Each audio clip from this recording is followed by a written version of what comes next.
Günaydın hemenize dostlar da onlar. Bugün kısa bir video yapmak istedim. Bugün yerden durdum çünkü yanlı maşinimin yanına geldim.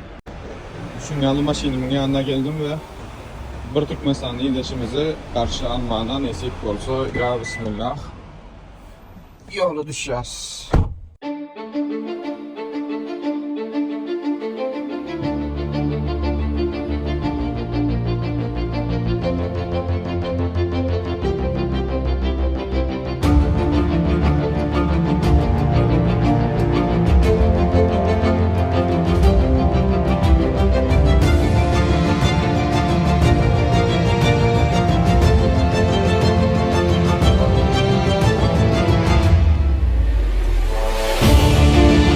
Salam qadırdan iyileşirim, məhriban dostlar da onlar. İlim ve bilimin adresi Alazim Danışmanlıktan ben avukat Murat Permanov. Görüşünüz yalı bir ovadaşımızı, hem komşuyumuzu, hem yetmedi klassdaşımın cigisini şeytip student vizesi bilen gelmesine kömekçi oldum. Görüşünüz yalı, hayırlı uğurlu olsun. Alazim tanışmağına 4 günde Altınbaş Üniversitesi'ne vizem çıktı.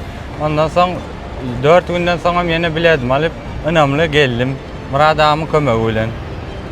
Siz hem şey edip gelmek isteseniz bizim belirlenen numaralarımızdan havalaşıp bilirsiniz.